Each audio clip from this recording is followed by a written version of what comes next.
리빙랩으로 풀어가는 스마트 에이징 관련 오늘 기조 강연 및 주제 발표를 해주신 분들과 또 다양한 전문가를 패널로 모시고 토론의 시간을 갖겠습니다.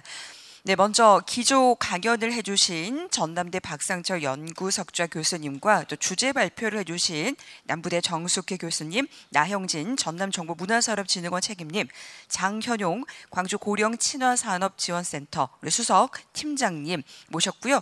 패널 분들도 좀 소개를 드리겠습니다. 호남대 미디어 영상공연학과 고용환 교수님, 전남대 노화과학연구소 박광성 소장님, 주식회사 한국에자이 서정주 부장님, 한국 리빙랩 네트워크 성지은 PD님, 광주과학기술진흥원 신민철 본부장님, 그리고 광주사회혁신 플랫폼 이민철 집행위원장이 모셨습니다. 그리고 직접 또 패널 토론을 진행을 해주실 좌장으로는 과학기술정책연구원 송위진 선임연구위원을 모셨습니다. 자, 그럼 패널 토론을 진행해 주실 송위진 선임연구위원님께 마이크를 넘기겠습니다. 예, 감사합니다.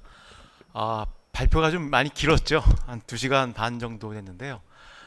좋은 발표들이었기 때문에 아마 좋은 토론이 이어질 것 같습니다. 리빙랩은 우리말로 표현하면은 함께하는 혁신입니다. 여기서 함께한다는 건 전문가와 시민들이 내는 전문성과 시민성이 함께하는 그런 혁신이라고 할 수 있습니다. 그래서 과거에 전문가들이 문제를 정의하고 전문가들이 대안을 제시해서 그걸 그냥 집행하는 형태의 활동이 아니라 현장에 있는 시민들과 같이 문제를 협의하고 대안들을 같이 공동 창조해 나가는 그런 활동으로서의 리빙랩이 이제 우리 좀 중요한 이슈가 될 것 같습니다.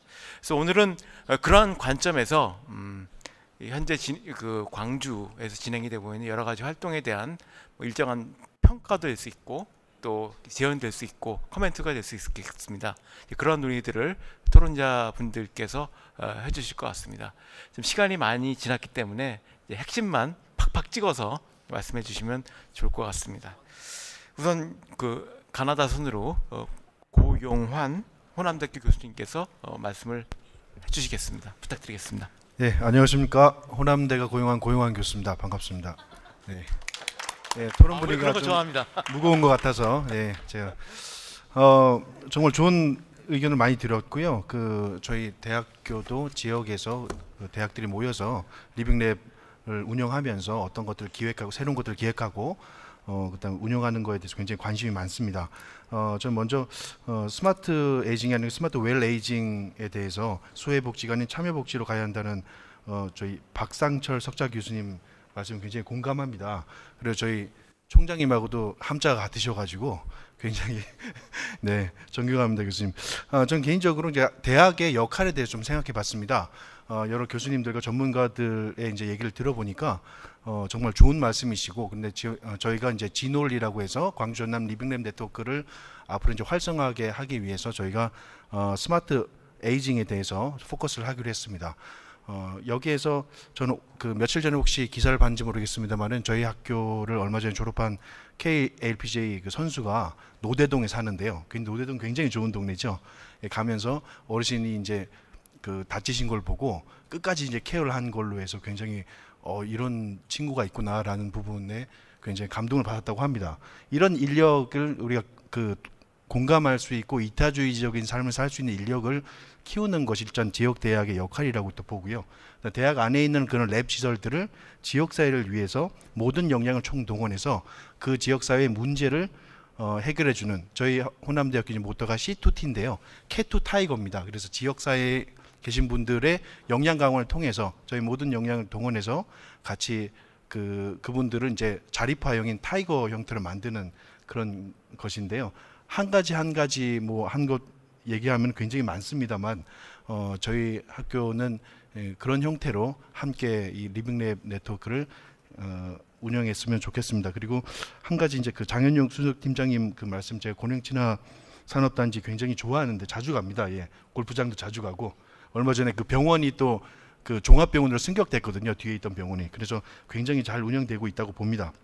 여기에 산학병연 관민 하셨는데 여기에 앞에다가 지자를 붙여서 지역 사회를 하나 더 해주시면 훨씬 더 좋은 그 네트워크 활동이 될 거라고 생각합니다. 오늘 발표 감사합니다. 네. 예, 감사합니다. 아주 핵심을 빡빡 찍어서 말씀해 주셨습니다. 다음에는 박광성 소장님께서 말씀해 주시겠습니다. 예, 안녕하십니까. 전남대학교 노학강연구소장 박광성입니다. 아시다시피 우리는 이제 100세 시대에 지금 다가오는 100세 시대에 살고 있습니다. 우리 박상철 교수님께서 오늘 그 스마트 에이징을 스마트 웰 에이징으로 하자 하는 그 말씀을 해주셨는데 공감이 가고요. 저는 사실 그 지금 오늘 그 이렇게 발표해 주신 분들이 되게 리빙랩을 어떤 노인 요양 기관이랄지 어떤 고령친화 지원 센터랄지 이런 데서 지금 설치해서 하는 부분을 말씀을 해주셨는데 앞으로 이제 저희가 이렇게 다가오는 부분들은 지금 고령자들의 이 자기 자립적 삶을 유지하고 자신의 집에서 일상생활을 지속하는 에이징 인 플레이스 이 개념으로 본다면 조금 그 범위를 이렇게 어떤 가정으로 가면 어쩔까 하는 간단히 제가 데이터를 이렇게 보면은 살펴보면요, 이 독거 노인 같은 경우에 만 65세 이상 노인 인구 중에서 혼자 거주하는 인구의 비율인데 우리나라가 현재 약 20% 정도이고 증가하는 추세입니다. 그래서 이런 독거 노인에 찾아가서 어떻게 해결해 줄 것인가. 그리고 이제 한국 가구의 절반이 아파트에서 산다는 사실 아십니까? 그래서 2018년 통계청 조사에 의하면 아파트 거주 가구 비중이 50%를 넘어섰습니다. 그래서 광주광역시 같은 경우는 주택 중 아파트 비율이 65.5%로 세종시에 이어서 두 번째로 높습니다. 전라남도 경우는 아파트 비율이 38.5%로 제주에 의해서 두 번째로 낮습니다. 그래서 어찌 보면은 리빙랩을 구축할 때 광주광역시는 도시형 모델로 가야 되고 전라남도는 농촌형 모델로 이렇게 생각을 하면서 접근을 하면 좋겠습니다. 그래서 예를 들면은 우리 그 장현용 팀장님께서 이제 고령 진화 산업 지원센터에서 이렇게 방문형 리빙랩을 잘 운영을 하고 계시는데 이런 그 에이징 인 플레이스 쪽으로 간다면 결국 주거형 리빙랩에서 스마트 이게 에이징 기술을 도입해야 되는데 시범적으로라도 한번 주거형 리빙랩을 구축할 계획이 있으신지 궁금합니다. 감사합니다. 예, 감사합니다.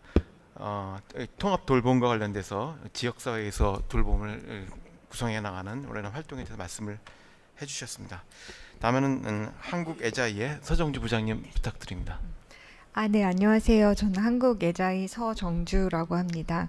그 서울에서 오늘 SRT를 타고 왔는데요. 멀리 불러주신 이유가 아마 그 처음에 발표 영상으로 보신 할아버지 상이 좋은 말씀을 많이 해주셨는데 그 온라인으로 들으시는 분들도 그렇고 여기 말씀이 굉장히 빠르시더라고요. 물론 자막이 나왔지만 충분히 그 좋은 의미가 전달되지 못했을 것 같다라는 생각이 들어서 제가 좋은 기회에 그 박사님들이랑 같이 그 오무타에 다녀온 적이 있는데 조금 몇 가지 포인트만 팍팍 말씀드리겠습니다. 그 오무타는 일본 평균보다 20년 이상 고령화가 앞서 있는 지역이라고 합니다. 그래서 지자체에 예산도 굉장히 적고 여러 가지 어려움이 많은데 그 서비스마다 우리나라도 마찬가지지만 분절된 서비스를 통합적으로 엮어서 어떻게 하면 사용자 중심적으로 할 수 있을까. 그리고 person centered care, person centered approach를 취하는데 그 의미가 개인마다 가치와 상황과 뭐 조건이 다 다르잖아요. 똑같은 운동 프로그램을 모두한테 접근하게 하기 어렵듯이 개인의 내러티브를 이해하고 개인에 맞춘 서비스를 해야 된다. 그래서 사용자 중심으로 코크리에이션 해야 된다. 그런 관점에서 여러 가지 활동들을 하고 계셨고 특히 민간과 지자체를 연계하는 중간 그 오무타 미래 공창센터를 설립해서 연결하는 지점들이 굉장히 인상적이고 또 흥미로운 많은 이야기를 듣고 왔습니다. 그래서 그 얘기 좀 말씀드리고요. 그리고 박상철 교수님 그 발표 무척 흥미롭게 들었고 스마트 웰 에이징에 대한 새로운 관점 여러 가지 활동들 들을 수 있었는데 제가 암 경험자 리빙랩 온랩이라는 활동을 하고 있는데 조금 부연 설명하고 싶은 것이 생활 습관이 나빠서 기저질환이 있는 분들도 물론 계시겠지만 사실 질병은 내가 선택하지 않고 질병 장애 나이 드는 것은 어쩔 수 없이 우리 모두에게나 다가오는 일인 것 같습니다. 그래서 우리 사회에 내가 좀 아파도 혹은 장애가 생겨도 나이가 들어도 안심하고 나답게 살 수 있는 사회적 자본들, 사람에 맞춰서 각자 선택해서 취할 수 있는 여러 가지 솔루션들, 제품들, 제도들, 서비스들이 나왔으면 좋겠다라는 생각을 해봤습니다. 그리고 뷰티에 대한 얘기도 무척 흥미롭게 들었는데요. 제가 그 현장에서 한 20년 동안 요양원을 다니며 어르신들을 만나봤는데 그 아로마 마사지, 손 마사지, 발 마사지 이런 거 엄청 어르신들 좋아하세요. 그래서 그런 것들이 얼마나 우리 사회에 유익한 그 활동들이 될 수 있을까라는 이야기들 들으면서 매우 유익한 시간 가졌고 사실 나주에 대한 이야기 더 많이 듣고 싶었는데 오늘 시간이 짧아서 그건 나중에 또 별도로 말씀드리겠습니다. 제가 하고 있는 이제 그 나를 잊게 하는 우리라는 활동에서 여러 가지 어르신들을 위한 솔루션들을 만들고 있는데 많이 접목시킬 수 있는 부분들이 있었던 것 같습니다. 광주 여러 활동들 응원드리고 짧게 마무리하겠습니다. 예, 감사합니다. 일본 케이스는 나중에 한번 더 몰아서 말씀을 좀 드리고요. 지금 다음에 성지은 박사님께서 지금 말씀을 해주시면 감사하겠습니다. 예, 저는 그 광주를 너무나도 많이 응원하는 사람 중에 한 사람입니다. 광주를 응원하고 있는 거는 다른 지자체에 있는 분들도 너무너무 잘 알고 있는 건데요. 사실은 작년에 한국 리빙랩 네트워크를 서울에서 계속 했었습니다. 근데 지자체에서 같이 리빙랩 네트워크를 하자라고 했었을 때도 대부분 제가 거절을 했어요. 근데 그 이후로 서울에서 계속 하다가 처음으로 지역으로 내려온 게 이번이 처음입니다. 여기 계시는 분들은 계속 한국 리빙랩 네트워크 지역에서 하는 줄 아는데 그렇지가 않습니다. 저는 오늘 행사가 굉장히 의미가 있다고 생각이 듭니다. 왜 그런가 하면 지금 광주 리빙랩 네트워크 있고 이 광주 리빙랩을 광주 전남으로 확대를 하려고 하는 이 자리입니다. 근데 저는 조금 이 자리에서 조금 그동안에 아쉬웠던 부분이 있었어요. 오늘 저는 박상철 교수님부터 정숙희 교수님 발표까지 다 들으면서 정말 광주는 광주다 하는 생각이 들었습니다. 정말 그 에이징과 관련돼서 1번지가 될 수 있는 충분한 여지가 있는 곳이다. 최고의 스타와 최고의 그 안에 그 내면의 힘을 가지고 있는 곳이다 라고 생각이 들었는데 저는 좋은 분들이 왜 꼭 한국 리빙랩 네트워크 요 자리에서만 이렇게 모일 수 있을까. 저는 늘 부탁드리고 싶었던 부분이 광주 리빙랩 네트워크를 통해 가지고 이게 너무너무 발발해 갖고 결국 여기에 왔던 많은 분들은 외부 전문가들이든 아니면 외부 활동가들이 와가지고 광주랑 어떻게 손을 잡을 것인지 광주가 했던 많은 실험들을 우리 지역에서 어떻게 받아갈 것인가를 자리를 하는 자리로 했으면 좋겠다는 생각을 들었었어요. 그래서 여기 이경주 교수님한테도 몇 번 그 말씀을 드렸고 했는데 이번에는 한번 봐주십시오라고 얘기하길래 제가 그냥 넘어갔습니다만은 저는 이렇게 최고의 선수들이 있는 이곳이 정말 다양한 사람들이 불러와가지고 여기서 잔치가 벌어질 수 있고 여기가 하나의 오므타시가 돼가지고 그 다음 단계로 어떻게 갈 것인가를 고민하는 자리였으면 얼마나 좋았을까 하는 생각이 듭니다. 그래서 저는 그런 부분에서 조금 이런 부분을 한번 더 도약을 해줬으면 좋겠다는 생각이 들고 있고요. 그리고 또 하나가 있습니다. 저는 오늘 아까 말씀드렸다시피 광주 전남 리빙랩 네트워크를 만들어내는 전초 모임입니다. 저는 이 부분을 어떻게 가져갈 것인지 앞으로 지금 지역 리빙랩 네트워크 여러 군데서 되고 있는데 사실은 유명무실합니다. 대구, 부산, 대전도 그렇고 지금 다 가져가는데 저는 오늘 이 자리에서 이 광주 리빙랩 네트워크를 하는 이 자리가 있었습니다. 지역 리빙랩 네트워크를 갖다가 조금은 유명무실한 이것을 갖다가 불씨를 살리자. 그리고 부탁을 드렸어요. 진롤 아니면 진로를 뛰어넘어서 저는 이거를 기반으로 해가지고 해외로 갑시다. 그래서 해외로 갈 때도 가장 20년을 앞서 있는 오무타랑 같이 갑시다. 라고 해가지고 오무타랑 자리를 마련한 겁니다. 저는 이런 부분들이 이 내부 내에서도 너무나도 공유가 되고 있고 의지를 확대를 하고 있고 이런 것으로 만들어 갔으면 좋겠습니다. 그리고 저는 감히 부탁드리는데 여기 와서 끝없이 한없이 광주를 칭찬하고 경외하고 환호를 하는 곳으로 저는 만들어 가고 싶어요. 여기 와서 이게 아니야. 그래서 조금이라도 선소리를 하거나 조금이라도 그렇다면 정말 저 박사가 이 광주를 사랑하는구나라는 걸 알아줬으면 좋겠습니다. 저는 오늘 박상철 교수님을 발표를 들으면서 앞서 계시는 분들은 아실 텐데 기립박수를 쳤습니다. 최고다. 그리고 정숙희 교수님 발표를 들으면서 발표가 길어져가지고 불만이었을 텐데 저분이 있어가지고 마무리 우리가 말하는 이 고령화 이 부분을 마지막 소프트웨어 가장 끝단연이 향기, 냄새, 터치를 마무리할 수 있는 사람이 있다. 그리고 또 나영진 선생님인데 저기 광주 전남을 이어낼 수 있는 전남을 맡아낼 수 있는 또 다른 선수를 오늘 발굴을 하는 자리구나라는 생각이 들었고요. 그리고 저는 장현용 그 선생님한테 조금 부탁드리고 싶은 건 지금 여기에 나와 있는 발표 자료나 이런 부분들이 리빙랩을 하기에는 너무 공급자 중심입니다. 너무 기술 중심입니다. 저는 박창선 선생님이 하고 있는 이런 많은 내용들 그리고 정숙희 선생님이 하고 있는 이런 많은 내용들이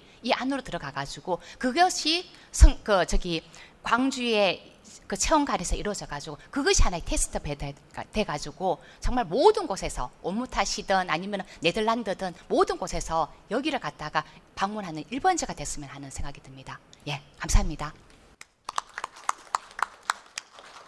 예, 그 내용은 좀 더 또 이따가 또 토론을 해보기로 하고요.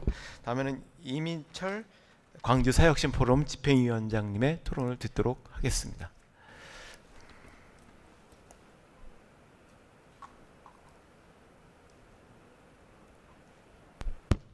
네, 안녕하세요. 같이 지금 신민철 본부장님하고 있어서 이름이 같아서 헷갈리실 수도 있겠는데요. 저는 사회혁신 플랫폼에서 일을 하고 있는 이민철입니다. 앞에서 굉장히 열정적으로 이야기를 해주셔가지고 제가 지금 톤을 올려야 할지 유지해야 될지 지금 굉장히 헷갈리는데요. 사회혁신 플랫폼은 행안부 사업으로 진행돼서 작년부터 지역과 공공기관을 연결하는 플랫폼으로 진행을 하고 있습니다. 대개 이제 광주시와 또 시의회 그리고 나주혁신도시에 있는 이제 공공기관, 한전, 농어촌공사 등의 공공기관들 그리고 시산하 공공기관들이 이렇게 있는데 공공과 지역이 이제 우리 지역의 문제를 어떻게 함께 해결할까 협업 플랫폼으로 만들어졌고 작년에 이제 한 15개 정도 의제를 진행했습니다. 이 의제들이 아마 대개 리빙랩이라고 생각하시면 뭐 비슷하실 것 같습니다. 그리고 올해는 이제 한 30개 정도 의제를 하고 있는데요.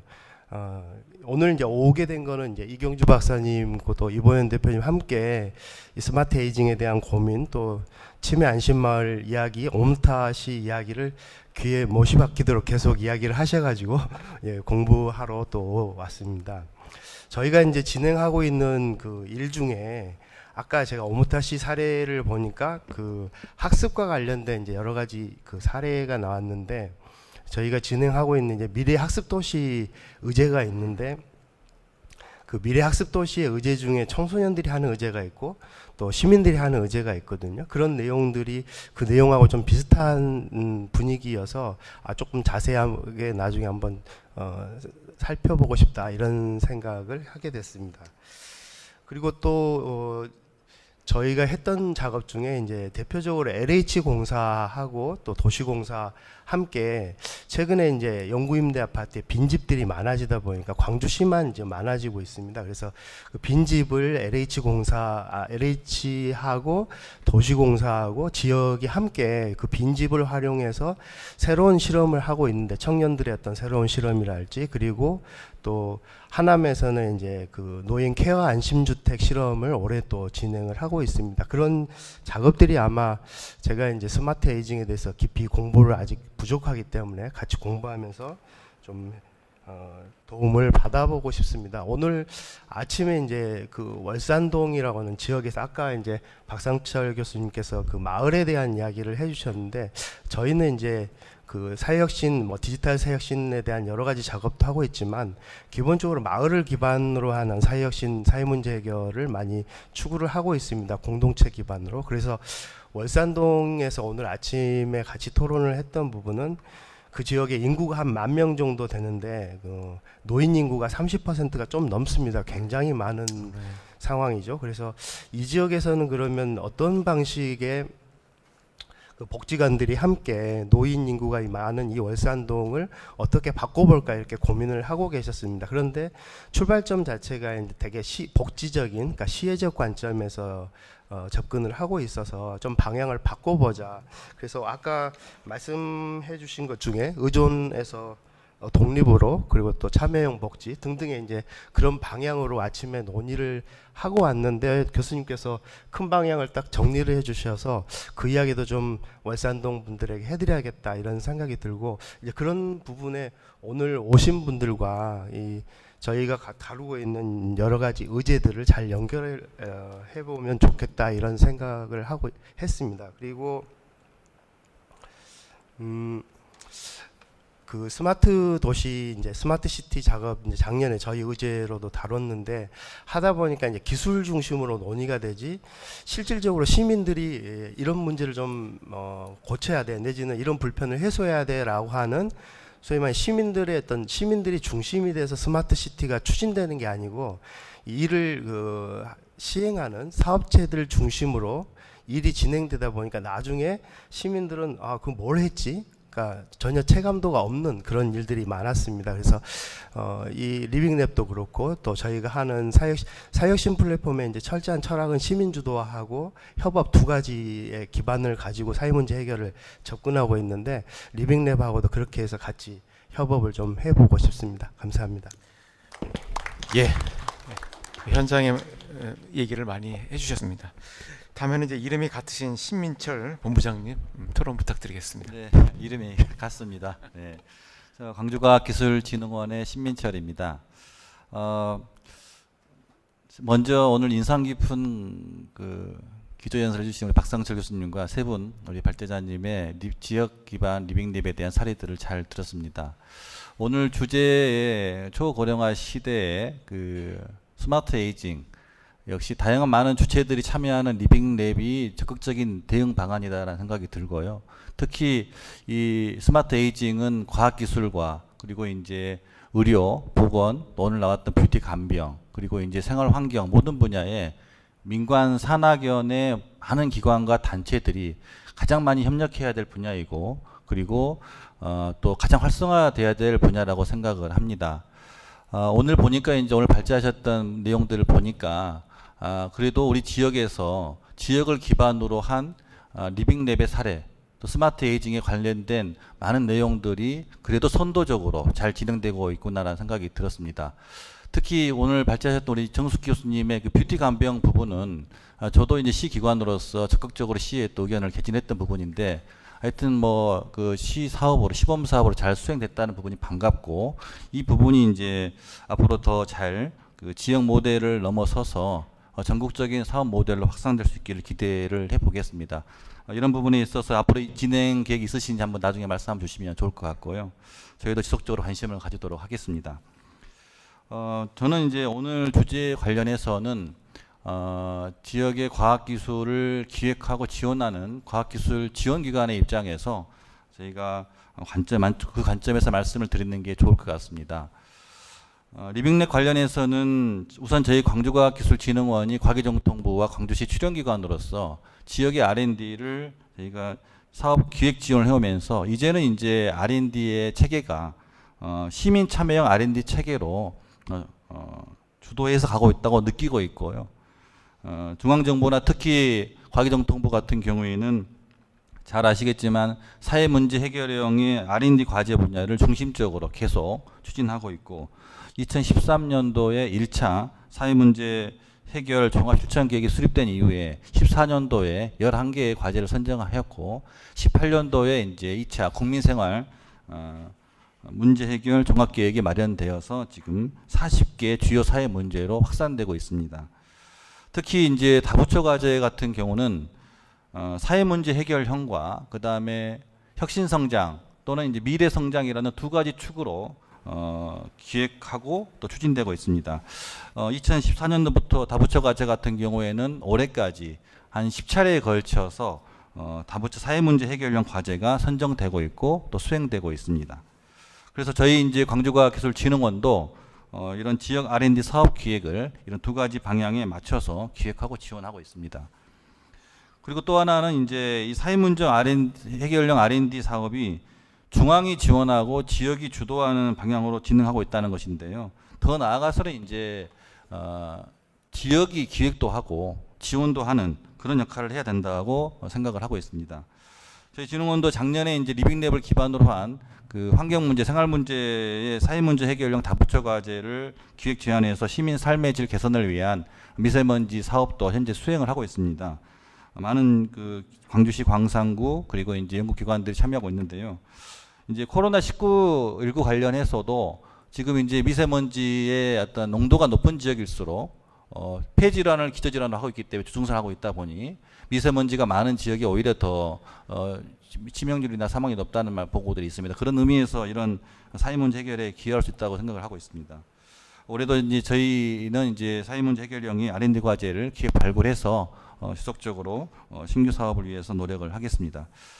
그렇지만 제가 이제 여기서 한번 드리고 싶은 말씀은 아직도 이제 우리는 중앙정부의 R&D 체제의 한계를 극복을 못하고 있다는 것입니다. 이것을 극복을 하기 위해서는 지역과 지자체 여건에 맞는 그런 꼭 필요한 사회문제 해결 정책과 사업이 확대돼야 되는데 그런데 저희 기관이 이제 R&D 조사 분석 기관으로서 해마다 조사 분석을 해보면 지역의 R&D 예산은 해마다 줄어들고 있고 더군다나 지자체 자체 R&D는 아예 거의 전무한 실정입니다.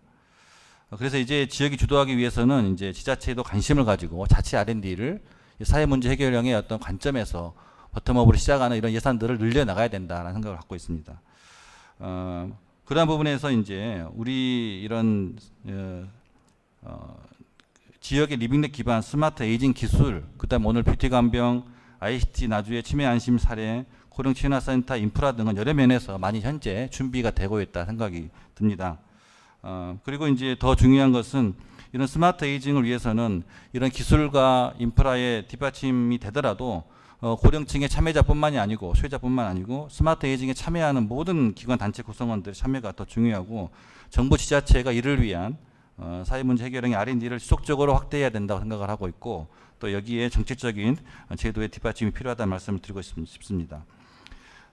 이제 좀 길어집니다만 한 말씀만 더 드리겠습니다. 옆에 이제 우리 유민철 위원님께서 스마트시티 하셨기 때문에 저희가 이제 저희도 리빙랩 관련 사업을 수행을 하면서 네덜란드에 제가 가보니까 잘 아시겠지만 사회문제 해결을 위한 다양한 주체가 참여한 핵심 플랫폼인 ASC 암스테르담 스마트시티가 민관 산학연의 다양한 주체들이 참여하고 있고 또 단체를 통한 시민들의 참여도 굉장히 활발하고 있습니다.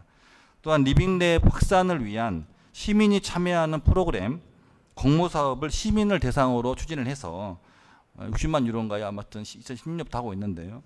이런 것들을 통해서 시민들의 참여를 촉진하는 그런 좋은 프로그램을 가지고 좋은 모델이 되고 있습니다. 그래서 저희가 이제 스마트 에이징에 있어서 지역의 리빙랩 모델을 이렇게 만들어내는 것도 중요하지만 이를 추진하기 위한 지역사회 거버넌스와 확산도 중요하고 또 이런 시민들의 아이디어를 도출하고 참여할 수 있는 정책과 제도의 지원 체계가 뒷받침이 되는 것이 좋겠다 이렇게 기대를 하고 있고요.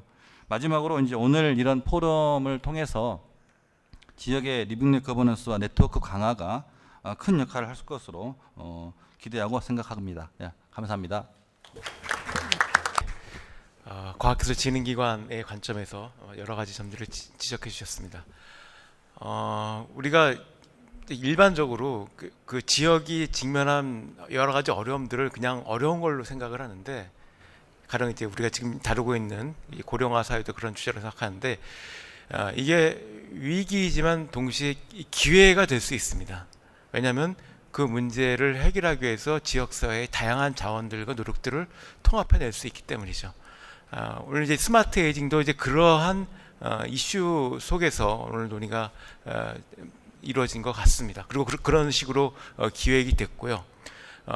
이제 그런 맥락에서 이제 일본의 논의도 들어온 것입니다. 지금 이제 일본 논의가 근데 갑작스럽게 들어온 것이 아니라 이미 올 초에 이제 오무타시에 리빙랩 네트워크를 이렇게 주도하는 분들이 가셔서 앞으로 20년을 내다보면서 지역사회가 어떻게 고령화 문제를 대응할 것인가에 대한 이제 일종의 탐방이죠. 탐방과 함께 이제 검토를 하는 이런 자리가 있었고 이제 그런 맥락에서 오늘 이제 오무타시의 발표가 있었습니다.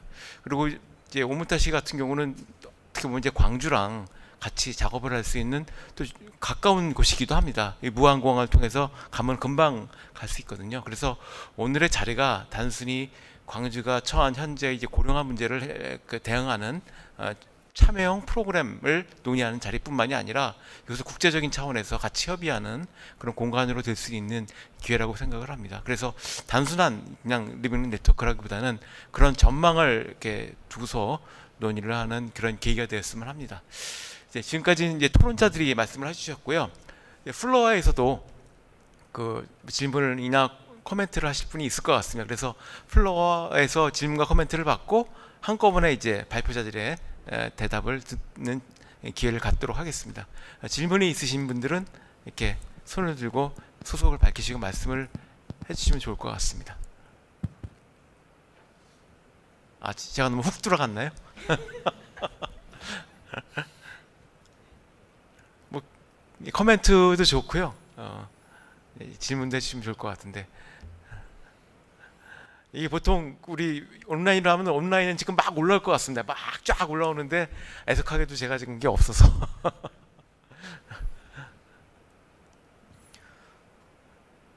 전부들 청중들이 좀 이렇게 생각하는 동안 제가 한마디 추가로 말씀드리겠다. 이게 사실은 오늘 다뤄지고 조금 있지 않는 게 오무타시 부분에 있어서 보면은 리빙랩 사실 구축하기 위해서 지자체뿐만 아니라 이제 민간 기업 자본 이야기가 나오거든요. 그런데 지금 우리가 과연 우리나라에서 이 리빙랩 지금 사업을 지자체, 정부나 지자체에서 하고 있는데, 예를 들면 공유가치 창출 기업을 어떻게 유치할 것인가, 이 부분이 상당히 앞으로 길게 봤을 때 굉장히 중요한 일인 것 같습니다. 이 부분에 대해서도 조금 이야기했었으면 좋겠습니다. 뭐 이제 준비하시는 동안 제가 잠깐 말씀을 드리면은, 오무타시의 사례는 이제 거버넌스 차원에서 굉장히 여러 가지 시도를 한 케이스라고 볼 수 있습니다. 그러니까 이제 중앙정부와 지자체에서 사업을 할 때 중앙정부에서는 각 부처별로 다 각계 약신해서 내려온 사업들을 오무타시에서 그걸 한꺼번에 대응하는 조직을 만들어서 그걸 모아서 사업을 추진해가지고 지역 차원에서 통합적으로 돌봄 사업을 추진할 수 있었던 그런 조직 체계를 구축한 케이스일 수 있고요. 이건 이제 옆에 있는 완주에서도 이제 그 농업 혁신과 관련된 그런 사업을 한 경험이 있습니다. 근데 그런 형태의 이제 행정 조직 차원에서 혁신이 있었고, 두 번째는 좀 전에 말씀하신 엔티티, 그리고 사우스웨스트 엔티티, 일반 기업이 들어온 것이죠. 기업들이 들어와가지고 지역사회 주민들과 같이 문제를 풀어가면서 지역사회에서는 문제 해결을 위한 솔루션을 제공해주고, 그리고 기업들은 앞으로 5년 내지는 10년 뒤에 그 비즈니스를 하기 위한 일종의 데이터 내지는 컨텍스트를 이해하는 그런 이제 기회를 찾은 그런 케이스라고 볼 수 있습니다. 그래서 여러 형태의 실험을 많이 한 거고요. 현재 우리나라 대기업들도 지역사회와 같이 작업을 하면서 사업을 하면서 나름대로 5년 내지는 10년 뒤에 한국 사회의 문제를 대응하기 위한 시도들을 하고는 있는데, 문제는 이제 파트너를 잘 못 잡고 있어요. 그래서 이제 그런 공간들을 만약에 광주가 좀 준비가 되면은 딱 제시할 수가 있는 거죠. 그렇게 된다면은 좀 여러 가지 자원들을 통합을 해가지고 지역사회의 문제를 해결하는 솔루션도 개발할 수 있고, 또 그 기업들의 경우에는 앞으로 5년 뒤 이제 광주가 제일 앞서가는 부분들이니까 고령화 관련돼서는 그거에 대한 솔루션들을 광주에서 테스트해 볼 수 있는 그런 기회도 될 수 있다고 봅니다. 그래서 이제 어떻게 보면 오무타시가 갖는 의미가 있는데, 어쨌든 다양한 형태의 지금 시도들, 그러니까 단순히 광주가 가지고 있는 고령화 문제에 대한 대응뿐만이 아니라 일리 갈 수도 있고 전리 갈 수도 있고 새로운 성장 동력도 만들어낼 수 있는 그런 소중한 이제 어떻게 보면 기회가 될 수도 있습니다. 그래서 이번에 이제 하는 여러 가지 활동들의 사업들이 일정한 플랫폼이 돼가지고 시민사회도 조직화내고 또 새로운 미래의 그 기업들의 활동 공간도 찾아내고, 그리고 그것을 위한 플랫폼도 만들어내는 이런 계기가 될 수 있는 공간이 되지 않을까 생각을 합니다. 자, 이건 제 말씀이고요. 예. 유튜브에 질문이 하나 올라와 있는데요. 그 후쿠오카에서 나오코 하라구치 상이 질문입니다. 그 광주 고령 친화산업 지원센터를 외국 기업들도 이용할 수 있을까요? 하고 멋있다고 코멘트 주셨습니다. 답변을 바로 드려도 될까요? 네. 일단 저희가 이제 광주 지역 고령 친화 산업 육성을 위해서 설립된 기관이긴 합니다만, 외국에 이제 본사가 있거나 본사를 뭐 이전하는 게 가장 좋으시겠죠. 그렇게 안 된다면 지역에 지사라도 하나 내주시면 적극적으로 지원을 해드리겠다고 말씀 주시면 감사드리겠습니다. 예, 지금 에자이도 그 대상이 될 수가 있습니다. 예, 예 말씀해 주시죠. 예, 안녕하십니까. 전 대전대학교 계시는 교수로 합니다. 오늘 말씀 잘 들었고요. 저도 이제 학생들한테 수업하고 나서 꼭 물어봐요. 질문 있냐 하는데 아무런 답이 없는데 이제 제가 학생 입장을 이해할 것 같아요. 바로 이거 같아요. 예. 또 저 질문은 이제 우리 학교는 이제 3웨이 리빙랩을 그래서 대학, 기업, 지역사회가 함께하는 리빙랩 세계 주체가 해야지만 3웨이 리빙랩으로 인정을 해줘요. 근데 제일 고민이 뭐냐면 지역하고 대학은 뭐 문제가 없어요. 잘 이렇게 되는데 이제 기업이 인벌브가 돼야 되는데 제가 기업 대표들 만나보면 다 설명 듣고 정말 좋으네요. 근데 교수님 그거 돈 돼요? 질문이 그거거든요. 그래서 똑같은 질문을 플로 계신 분들한테 질문을 하고 싶고 이 숙제는 저도 지금 제 보스한테 받아서 이제 해결해야 되는데 그게 왜 중요하냐면 기업이 인벌브가 돼야 지속 가능성이 되고 이 리빙랩이 더 활성화되지 않을까 조심스럽게 그런 생각이 들어요. 그래서 혹시 계신 분 중에서 뭐 플로도 마찬가지고요. 이렇게 하면은 이제 기업들이 같이 인벌브돼서 리빙랩을 더 훌륭하게 할 수 있을 것 같다. 그런 코멘트가 있으면 좀 주시면 감사하겠습니다. 고맙습니다. 제안까지는 아니지만 조금 생각나는 말씀 드리면요. 저희가 가마쿠라의 리빙랩 활동하는 데 찾아간 적이 있었어요. 박사님이랑 같이. 도쿄대 그 고령화 센터랑 또 스웨덴에 있는 곳이랑 트랜스내셔널 리빙랩이라고 유럽이랑 아시아를 연계해서 고령사회를 대비한 어떤 제품들이나 서비스를 했는데 3가지 트랙으로 나눠서 기업이 원하는 주제, 주민이 원하는 주제, 행정이 원하는 주제로 그 각각 예산을 다르게 잡고 진행을 하고 있는 사례를 봤습니다. 근데 지금 굉장히 인상적으로 기억에 남는 것이 그중에 이토키라는 가구 회사가 참여를 했었어요. 그리고 주민들이 이제 우리 지역엔 교통이 불편하고 고령화가 매우 많이 진전돼 있고 또 도시로 나가서 일을 하기가 어려우니 텔레워크, 지금 우리는 코로나가 가져다 준 선물이 그 재택근무인데 그때 당시만 해도 이제 그런 원격근무, 재택근무가 원활히 이루어지지 않았을 때였기 때문에 그런 가구가 있었으면 좋겠다. 저도 회사에서 인사관리를 하는데 재택근무를 지향하지만 집에 그런 독립적인 공간, 어떤 데스크, 뭐 모니터 이런 게 있지 않으면 사실은 어려움이 많거든요. 그래서 그걸 주민들이랑 같이 개발을 한 사례가 있었어요. 그래서 런치를 몇 개월 전에 했는데 코로나 직전에 했는데 사실은 지금 되게 궁금해요. 제가 그 코로나 오기 전에 이제 이토키 본사에 가서 그 개발하신 분들이랑 얘기를 들었는데 그때 당시 고민은 만들어 놓긴 했는데 아직 우리 사회가 원격 근무를 잘 몰라서 이게 왜 해야 되는지 잘 몰라서 이게 아직은 프로모션을 잘 못하고 있다라고 하셨는데 지금은 엄청 대박나지 않았을까라는 생각이 듭니다. 아까 그 교수님이 오셔서 쉬는 시간에도 저한테 말씀 주셨는데 1년, 2년 일하고 그만둘 비즈니스맨이라면 아마 리빙랩 못할 거예요. 그런데 10년, 20년 우리 조직의 미래, 비즈니스의 미래, 다음 세대의 미래를 생각한다면 그 비즈니스의 블루오션은 그 지속 가능한 사회로의 전환의 길 위에 있지 않을까. 거기에 무궁무진하게 큰 시장이 있고 이런 기후 변화 또 뭐 여러 가지 사회 문제들을 해결하는 데 안에 저는 많은 비즈니스 기회가 있다고 봅니다. 그래서 그런 것들을 많은 사업가, CEO 분들이 이해하시고 리빙랩 활동에 참여해 주시면 좋을 것 같습니다. 예. 그 기업들의 변화가 꽤 있습니다. 꽤 있고요. 그러니까 가령 소셜 비즈니스 is our future. 이건 뭐 공공기관이 하는 게 아니라 그러니까 히타치라는 기업이 자기네 기업의 비전으로 얘기를 한 거고요. 최근에 이제 우리나라 대기업들의 경우에도 사회적 도전과제 해결이 새로운 비즈니스 영역이 될 거라는 인식들을 하고 있습니다. 그래서 앞으로 5년 뒤의 비즈니스 부분들을 이제 사회적 도전과제 해결에 찾고 있고, 문제는 이제 우리가 리빙랩에서 계속 강조가 되어 있지만 사회적 도전과제 해결에 대한 문제를 구체화하고 그것을 이렇게 대안을 찾아나가는 건 그 혼자만으로 될 수가 없습니다. 그 기업 혼자만으로 될 수는 없고 결국 지역 사회와 같이 문제를 정의를 해야 되는데 문제는 이제 누구랑 파트너라 해서 그 지역 사회 문제를 정의하고 풀어나갈 것인가에 대한 것들을 잘 못 풀고 있는 거예요. 기업들의 경우에도. 근데 만약에 지역 사회가 뭐 광주가 그런 것들을 위한 플랫폼을 잘 구축하고 있다면은 오겠죠.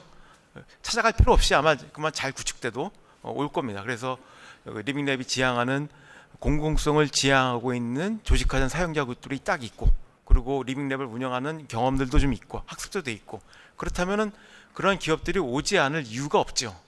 그래서 이제 아마 오늘 이제 그 광주가 가지고 있는 이제 고령화에 대한 문제가 오히려 그럴 때는 강점이 될 수 있고, 또 광주가 가지고 있는 독특한 또 시민사회의 흐름들이 있기 때문에 그런 것들은 굉장히 좀 다른 데와 차별화될 수 있는 지점이 될 수 있을 거라고 생각을 합니다. 그래서 그런 부분들 잘 활용을 하시면 아마 리빙랩도 활성화가 되고 시민사회도 조직화가 되고 또 기업도 들어와서 비즈니스도 되고 이런 기회를 맞지 않을까 생각을 합니다. 예, 리빙랩 네트워크를 하다 보면 몇 가지 주제가 잡힙니다. 하나가 에이징 분야이고요. 또 하나가 사회혁신 분야고, 또 하나가 지금 대학혁신 분야고, 몇 가지 꼭지가 잡힙니다.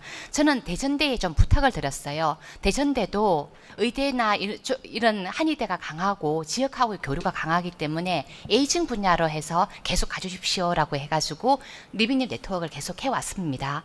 그리고 또 하나가 지금 그 서울에서도 몇 군데 지금 그걸 하고 있고요. 그리고 또 하나가 네덜란드가 우리랑 할 때 가장 먼저 하고 싶던 부분이 스마트 에이징 분야였어요. 왜냐하면은 아까 말씀드렸다시피 일본은 고령화를 위기이자 기회로 삼으면서 네덜란드나 스웨덴하고 같이 교류를 하고 있거든요. 근데 네덜란드는 우리를 손을 잡고 싶어 합니다. 특히 스마트 에이징 분야와 관련돼서요. 저는 그래서 지금 그 광주가 스마트 에이징과 관련돼서 뭔가 할 수 있다는 것은 확인이 됐고, 저는 다음 이후 작업은 어떻게 하고 싶으냐면 대전대라든지 아니면 광주라든지 서울에서도 몇 군데 스마트 에이징으로 잘하고 있는 분야가 있습니다. 아까 성남 같은 경우는 성남 고령체험관 같은 경우가 리빙랩으로 성공하다 보니까 외국에서도 다 오고, 그리고 성남 고령체험관이 전국에서 다 방문을 하고 싶어하는 곳으로 바뀌었습니다. 저는 그런 부분을 묶어나가고, 그리고 아까 선생님 말씀대로 사회혁신과 관련돼서도 묶어나가야 됩니다. 그런 작업을 해야 될 것 같고, 아까 선생님께서 R&D 분야로 굉장히 중요한 부분이다 리빙랩을 했는데요. 중요한 건 R&D 분야도 지금 몇 군데로 묶여가지고 함께 얘기를 해야 됩니다. 지금 광주에서만 얘기해가지고는 그동안 해왔던 R&D 체계를 바꿔내지를 못해요. 이런 리빙랩은 R&D 기획, 수행 체계, 평가 전반을 바꿔야 되는 부분인데 광주만의 어떤 부분으로 하기가 어렵기 때문에 그런 부분을 어떻게 가져갈 것인지를 계속 앞으로 저희들이 고민하고자 합니다. 예, 감사합니다. 말씀해 주시죠. 마지막으로 말씀하시면 좋겠습니다. 네, 발제도 굉장히 멋있게 잘 들었고요. 앞에 말씀해 주신 분들의 얘기도 잘 들었습니다. 저는 지역에서 사회 문제를 해결하는 그 시민들의 역량들을 묶어내는 광주 사회혁신가 네트워크에서 일을 하고 있는 곽복임입니다. 질문이 굉장히 많은데요. 그 굉장히 많은 질문은 아마 다음 기회에 개별적으로도 또 어떤 만남을 통해서 가능할 것 같고, 이 자리를 위해서 부탁을 드리고 싶은 것은 광주가 전국에서 가장 젊은 마을이 있는 곳이고, 또 광주 전남이 어쩌면 고령화가 가장 또 많이 진행이 되는 장수마을이 있는 곳인데, 가장 젊은 사람들이 가장 멋스럽고 원하는 대로 나이 들어갈 수 있는 도시가 광주 전남이 아닌가라는 생각이 들어서, 멋스럽게 원하는 대로 내가 나이 들어갈 수 있는 이 도시에 리빙랩으로 스마트 에이징이 가능한, 그것이 자랑인 곳이 멋들어지게 늙어가는 것이 자랑인 곳으로 만들어주려면 그게 광주 전남 리빙랩 네트워크의 역할이 아닌가라는 생각이 들어서 앞으로의 역할들을 기대하겠습니다. 고맙습니다. 예, 감사합니다. 이 결기가 느껴집니다. 자, 이제 프로에서의 질문을 고만 받고요. 이제 발표자 네 분이 계시기 때문에 네 분이 뭐 답변, 토론, 뭐 소회 이런 것들을 말씀해 주시면 될 것 같습니다. 그래서 편하게 박 교수님부터 말씀해 주시면 좋을 것 같습니다. 예, 저도 사실은 뭐 스마트 에이징 리빙 랩 솔직히 잘 이해를 못했습니다. 저는 이제 어떻게 생각했냐, 그 용어가 굉장히 싫었고 처음에, 그다음에 리빙 랩이란 말도 제가 그렇게 살갑지 않았습니다. 왜냐, 저는 어떤 그 인간에 관한 어프로치를 때는 토탈 어프로치를 해야 한다. 그 중에서 내추럴 세팅이 제일 중요하다. 그리고 인위적으로 세팅하게 되면은 많은 예를 들면 그 판단적인 그 미스테이크가 이런 것이 다 젖어 있었습니다. 이제 오늘 이렇게 쭉 이야기를 들으면서 여러분들이 가지고 계신 고민이 무인가도 제가 좀 느꼈고, 근데 이제 저는 그 고령 이것을 하면서 정말 저 노인이 나이가 들어서 이렇게 가면은 점점 기능이 떨어지고 나빠져서 형편이 없을 것이다라는 것이 우리가 어떤 선입견인 것 같습니다. 그것을 우리가 우선 깨야 한다. 그래서 제가 100세인 이야기를 강조합니다. 자, 100살이 돼도 저렇게 활발하게 움직이고 계신다라는 것을 부각함으로써 70, 80대를 젊게 만들어주는 것이죠. 자, 그러면서 예를 들면 정상적인 일상생활에 적극적으로 임해라는 것이 사실은 우리 노화 연구에서 핵심 키워드입니다. 그래서 예를 들면 이제 나이 든 사람들을 꼭 무엇이 부족하니까 뭐 챙겨주지 않나 이런 개념보다도 정말 그 사람이 스스로 움직이게 하는 것, 그것을 어떻게 우리가 프로모션할 것인가, 이것이 이제 최우선이고, 물론 저는 여기에 과학기술이 절대적으로 기여한다고 생각합니다. 그러나 이제 가끔 우리가 이 과학기술을 한다는 의미에서 과학기술 주로 생각하는 것이죠. 이게 메인으로 생각하는 것이죠. 근데 가끔 우리가 사람을 잊어버립니다. 예를 들면 이번에 코로나 사태 같은 것도 예를 들면 코로나 백신, 뭐 여러분 잘 알고 계시지 않습니까? 그 다음에 뭐 진단하고 치료하고 이 모든 것이 과학기술입니다. 이것이 아주 절대적으로 중요하다는 것은 우리 다 알고 있습니다. 그러나 저 서양의 선진국들이 그것이 떨어져 있습니까? 그러나 형편이 없다. 그것은 사람을 이해를 못했기 때문에 그렇습니다. 사람이 동원하고 사람들을 조심하고 이런 그 인간의 어떤 행동 자체를 무시해보기 때문에 이런 그 문제가 생기지 않았냐 이런 생각을 합니다. 그래서 저는 이제 스마트 에이징이란 말도 아까 말씀드린 것 같이 적어도 대한민국에서는 에이징에 관련해서 스마트 웰 에이징으로 가라.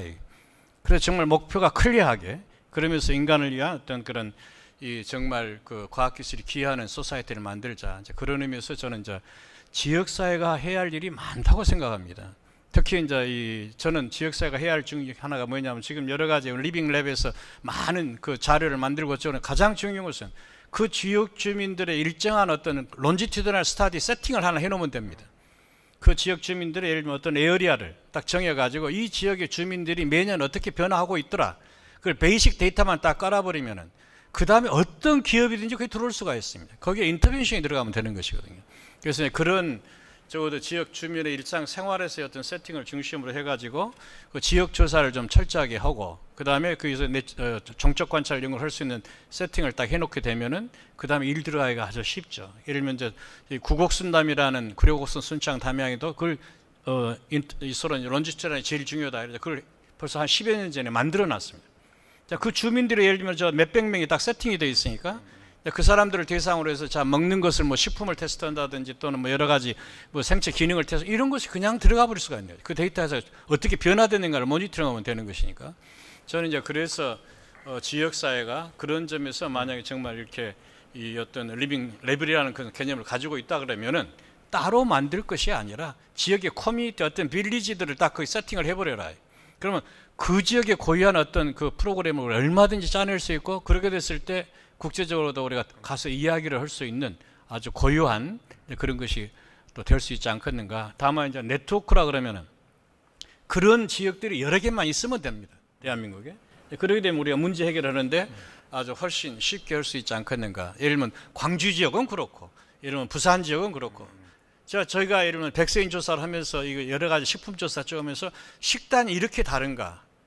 또 식단에서 가지고 있는 어떤 컴포지션이 어떻게 다른가 한 것을 저희들이 보면서 깜짝 놀랐습니다. 그래서 그런 지역 고유는 있다. 그러나 사람은 그 지역에서 그렇게 살아가는 것이기 때문에 그래서 그런 것들이 이렇게 모여져 가게 되면은 정말 이거 네트워크가 만들어서 그것을 같이 유니트로 하게 된다면은 아주 좋은 그 정말 이 고령사의 새로운 메시지를 우리가 만들어낼 수 있지 않겠는가 그런 기대를 해봅니다. 하여튼 오늘 저도 많이 배웠습니다. 예, 아주 좋은 말씀 감사합니다. 이 웰 에이징과 딱 대응되는 말이 향기. 저 아까 향기 들었을 때 섬찟했습니다. 좋아합니다. 그래서 정 교수님 말씀해 주십시오. 네, 갈수록 저는 20년 전부터 향기치유를 했었는데요. 갈수록 향기치유에 많은 사람들이 관심을 갖고 이렇게 체계화하고 발전시킬 수 있어서 너무 기쁘게 생각하고 또 이 자리 리빙랩으로 풀어가는 스마트 에이징 포럼을 기점으로 해서 더욱 정부와 또 지자체와 민간 산학연 병 지역과 함께 이 향기치유 산업이 정말 고령이나 모든 우리 일반 사람들에게 스트레스 관리로서 최고의 그 프로세스가 될 수 있도록 그 지금 함께 기획을 하고 있는 고령친화 연구 지원센터와 전남대 의생명연구원과 저희 남부대학교와 함께 여러분들에게 직접 찾아가는 생활 서비스가 될 수 있도록 앞으로도 노력을 기울이겠다는 말씀 전해드리겠습니다. 감사합니다. 예, 감사합니다. 저도 그 향기 좀 해주십시오. 네, 다음에는 나영진 책임님 말씀드리기 부탁드립니다. 네, 전남 정보문화산업진흥원 나영진입니다. 오늘 해주신 말씀들이나 다 모두 잘 들었고, 저희 이제 리빙랩을 전남에서 좀 활발하게 이끌어 나가야 될 입장에서 많이 참고하고 앞으로 모르는 게 있으면 연락드리고 배우도록 노력하겠습니다. 한 가지 이야기하고 싶은 게 아까 플로우에서 기업들을 어떻게 유도할지에 대한 관심사가 있어서 말씀이 나왔었는데요. 저는 좀 대답을 하고 싶지만 좀 지역적일 수 있습니다. 제가 실무 담당자다 보니까 시각이 거시적이지는 못합니다. 제가 운영하고 있는 사업에 좀 초점을 맞춰서 대답을 드리자면, 지금 전남도 하고 있지만 대전도 지금 작년부터 시행하고 있는 사업이 SOS랩 구축 사업입니다. 이 사업 같은 경우에는 리빙랩을 통해서 그 도출된 RFP를 가지고 지역 기업들을 대상으로 지원 사업을 시행하게 됩니다. 이러한 기회를 통해서 지역 기업들이 리빙랩에 참여함으로써 그 지원 사업을 따갈 수 있는, 기업 입장에서는 그 정부에서 지원하는 돈을 받아갈 수 있는 기회이기 때문에 이를 통해서 지역 기업들이 충분히 리빙랩에 대한 이해도를 높이고 새로운 기회를 찾아 나갈 수 있는 기회는 충분히 열려 있다고 생각을 합니다. 이를 통해서 점점 기업들의 생태도 바뀔 수 있다고 기대를 하고 있습니다. 네. 그리고 아까 신민철 본부장님께서도 거버넌스의 중요성에 대해서 말씀을 해주셨는데, 여기에 적극 공감을 하고 있습니다. 저희는 지역 기업 지원 기관으로서 그 SOS랩 사업을 하면서 리빙랩 운영에 제일 걱정되는 사안이 사람을 모으는 거였거든요. 이게 매우 걱정이고, 어떻게 사람을 모아서 리빙랩을 수행을 하고 어떻게 사람들을 모아서 리빙랩에 대한 교육을 하는지가 매우 걱정이었는데, 최근에 전남 사회혁신가 네트워크를 만나면서 이 부분이 상당히 많은 부분 해소가 됐습니다. 사회혁신가 네트워크는 저희랑 다르게 많은 사람을 보유하고 있고 지역의 인적 자원을 보유하고 있어서 저희가 그쪽과 협력을 하면 저희의 걱정을 덜 수 있다라는 것을 알게 되었고, 사회혁신가 네트워크에서도 저희를 통해서 발굴된 문제를 실제 해결해 나가고 서비스로 개발해 나갈 수 있는 하나의 창구로 삼을 수 있겠다라는 것을 서로 공감을 해서 지금 앞으로 유대 관계를 맺어갈 계획인데, 신민철 본부장님 말씀처럼 거버넌스의 중요성을 생각하고 오늘 여기 참여하신 발제자분들, 토론자분들 속한 기관과도 저희 진흥원과 거버넌스를 구축할 수 있었으면 좋겠습니다. 이상입니다. 예, 감사합니다. 과학기술과 사회혁신의 결합 딱 모습을 보여주셨습니다. 다음에는 장현영 팀장님 부탁드리겠습니다. 저희 리빙랩 관련된 행사 올 때마다 저희는 많이 혼나는 것 같습니다. 그래서 그만큼 많이 저희 고령친화 산업지원센터에 대해서 관심도 많이 있으신 것 같고, 오늘 중간중간에 이제 그 질문해 주신 것들 보면 저희가 좀 상당히 지금 메모하다가 저기 메모지가 꽉 찼는데요. 한 가지 먼저 좀 답변을 드리자면, 먼저 고영환 교수님께서 말씀해 주신 지역사회를 추가해야 된다, 이런 부분들에서는 앞으로 광주 전남 리빙랩 네트워크 활동을 좀 더 열심히 해서 좀 더 그 부분들을 조금 채워나올 수 있도록 더 방안을 좀 모색하는 게 일단은 가장 좋은 답변인 것 같고요. 그리고 이제 박광성 교수님께서 주거형 그 시니어 리빙랩 말씀해 주셨습니다. 저희가 한 3년에서 4년 정도 전에 그 독거노인을 위한 그 웨어러블 디바이스 개발 시범 사업을 한번 추진한 적이 있습니다. 그때 아까도 잠깐 말이 나왔던 것 같아요. 약간 독거노인들의 그 건강을 체크하고 실제로 위험 상황에 있을 때 어떻게 조금 지원해 줄 수 있느냐, 그런 디바이스에 관련된 사업을 했었는데, 말 그대로 착용이 너무 불편하다, 웨어러블 디바이스 자체가. 그리고 배터리 문제도 있었고요. 그런 부분들이 있어서 문제점들은 저희가 도출을 했는데, 그 문제점 이후의 해결 방안까지는 저희가 이제 모색을 못했던 게 사실이에요. 그래서 이제 앞으로 어제도 이제 저희 광주과학기술원 총장님께서 전화를 주셨습니다. 그래서 관심 있는 기업이 있다, 이제 그 1000명 정도 되는 시니어들을 위한 웨어러블 디바이스 관련해가지고 사업을 하고자 하는 기업들이 있기 때문에 같이 할 수 있는 기관이라던가 관련된 참여자들을 모집을 해라 라는 말씀을 주셔가지고, 조만간 이제 교수님도 모시고 이제 그 박상철 교수님도 모시고 한번 사업을 한번 잘 구상해 보면 어떨까 싶습니다. 그리고 그 성지훈 위원님께서 항상 그 말씀 주신 것처럼 그 기술 중심 말씀 주셨는데, 저희 이제 고령친화 산업지원센터의 구축 사업부터 운영까지 이제 광주과학기술원에서 주도를 하다 보니까 아무래도 고령자들의 복지 관련된 문제라던가 서비스 관련된 문제 해결을 약간 기술의 융복합으로 해결하면 어떨까에 대한 것들이 좀 있었어요. 어찌됐든 저희 총장님의 의지도 그러셨고, 그러다 보니까 거의 한 구축부터 거의 10년 정도 기술 개발이라던가 기업과 협력하는 데 좀 많이 조금 중점을 했던 게 사실입니다. 그런 부분에 있어서는 저희도 좀 반성을 하고 있고, 그래서 작년부터는 제가 말씀드린 바와 같이 전남대 병원 그리고 사회적 협동조합이 저희 참여 기관으로 들어와서 현재 운영을 같이 하고 있고, 그리고 기존에 조금 대외 활동이 많이 조금 못했던 부분들은 조금 그 국비라던가 좀 지방비 예산이 필요하다. 왜 그러냐면 관련된 기술 개발을 하든 아니면 관련된 기업을 지원하든 그리고 서비스를 제공하든 일단 예산 확보가 먼저가 돼야 됐었기 때문에 조금 이제 숨어서 많이 기획을 하고 사업을 발굴했던 것 같습니다. 그래서 10년여 정도 된 인프라를 개선하기 위한 사업들을 지금 2개 정도 하반기에 아까 잠깐 말씀드렸듯이 이제 예산이 좀 돌아갈 것 같습니다. 그래서 본격적으로 더 활동을 더 열심히 하고, 여기 계신 분들 그리고 이제 이 자리에 함께 해주신 함께 못했지만 앞으로 연락을 좀 많이 드릴 것 같습니다. 좀 많이 도와주시면 감사드릴 것 같고요. 그리고 아까 잠깐 그 일본에서 기업이 질문 들어온 거에 대해서 제가 지사 설립만 말씀드렸었는데, 저희가 한 5년 정도 전에 일본의 오사카에 있는 그 칸사이 실버 서비스 협회랑 저희가 MOU를 맺었습니다. 그래서 지금 전시관 체험 1층 한 구석에 일본에서 나오는 그 고령자 관련된 용품이라던가 그런 제품들 저희가 전시를 해놨습니다. 그래서 앞으로 일본하고 협력관계 유지가 상당히 중요할 거라는 저희가 생각을 동의를 하고요. 그래서 당장은 저희가 지사를 설립하지 않으시더라도 관련된 그 홍보하고자 하는 제품이 있다고 하시면 저희가 적극적으로 별도 공간을 마련해드리고 같이 협력할 수 있는 방안을 모색하겠습니다. 그리고 아까 현장에서 나온 질문, 아무래도 기업의 목소리가 좀 많이 나올 것 같습니다. 그래서 아무래도 저희는 고령친화 산업을 육성하는 기관이기도 하고요. 그래서 저희가 말씀드릴 수 있는 부분은 시니어 관련된 사업을 하는 데 있어서만큼은 최적의 한국형 데이터를 우리 그 고령친화 산업지원센터에서 만들어 드리고자 하는 것들이 있습니다. 그래서 최근에도 그 지난주에 그 인공지능 산업융합 직접단지 관련해 가지고 기업 간담회가 있었는데, 기자 중에 한 명이 그 시 국장님께 그 질문했답니다. 인공지능 관련된 기술이 개발되면 그냥 그 자사가 있는 지역에서 관련돼서 연구 개발하면 되는데 굳이 광주까지 왜 내려와야 되냐, 이런 기자가 질문을 했었는데, 국장님께서 어떻게 답변하셨냐면, 광주 지역으로 내려와야 가장 최신의 데이터를 그 비식별화 해가지고 받아갈 수 있다. 이건 타 지역으로 나가는 순간 이게 법적으로 문제가 되기 때문에 광주로 오시는 것이 맞다라고 답변을 하셨다고 합니다. 그래서 최근에 저희가 이제 기업 지원 사업들을 하다 보면 조금 기업의 인식이 조금 변화하고 있다는 걸 느낍니다. 실제로 시니어 관련해가지고 시니어 관련된 제품의 사용 전후 데이터를 확보를 해서 이게 정말 시니어들한테 효과가 있다라는 데이터들을 기업에서 가지고 가십니다. 그래서 제품 홍보물, 제품 신뢰성 홍보 동영상 이런 것들 다 집어넣고요. 이렇게 광주과학기술원 고령친화 산업지원센터에서 나온 데이터를 활용한 그 성공 사례를 본 제품입니다. 이렇게 신뢰성 홍보에서 활용을 하고 있기 때문에 아주 작은 부분부터라도 조금 함께 할 수 있는 방안들을 저희와 함께 모색하시면 좋을 것 같다는 생각을 드리면서 좀 답변을 마치고 앞으로 더욱 노력하겠다는 말씀을 드리겠습니다. 네, 이상입니다. 예, 감사합니다.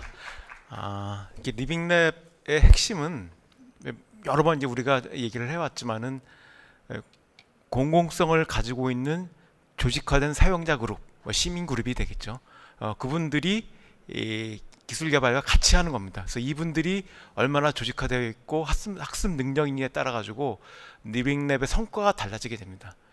그 조직화된 사용자 그룹이 잘 구축이 되어 있으면은 그때는 부르지 않아도 일본에서도 오고 국내 대기업도 오고 뭐 연기관도 오고 그렇습니다. 그래서 광주가 이제 그동안의 시민사회의 영향들이 많이 축적되어 있기 때문에 그런 조직화된 사용자 그룹들을 어떻게 잘 만들고 준비할 것인가가 아마 광주 리빙랩 네트워크의 핵심이 될 것 같습니다. 그래서 기술적인 내용을 잘 갖추는 것도 중요하지만은 그 파트너가 될 수 있는 사용자 그룹들을 어떻게 마을 단위로, 뭐 지역 단위로, 그리고 버추얼하게 조직할 것인가가 핵심이 될 것 같고요. 아마 오늘 이 자리가 그런 것들을 위한 하나의 계기가 될 수 있을 거라고 생각이 듭니다. 그리고 이제 이게 잘 구축이 되면은 이 지역 내에서 그런 것들을 가지고 그 조사를 하고 활동을 해왔던 기업들도 이제는 광주의 틀을 뛰어넘어서 다른 지역으로 갈 수 있고 해외로 나갈 수도 있는 거죠. 가령 아까 이제 그 나주 리빙 네트워크에서 NUBG 같은 경우도 그걸 통한 데이터를 축적하고 경험을 쌓으면 뭐 다른 지역으로 갈 수도 있고 수출도 할 수 있는 이런 계기가 되기 때문에 그런 공간들을 어떻게 광주 지역에서 잘 만들어 나갈 것인가. 그건 결국 개별적인 조직이 아니라 네트워크 힘으로 가능한 거거든요. 그래서 이제 그런 것들을 우리가 잘 만들어 나갈 수 있는 계기가 되었으면 합니다. 그게 아마 오늘 그 발표와 토론의 결론이 될 것 같고요. 이제 시간이 됐기 때문에 마무리를 좀 해야 될 것 같습니다.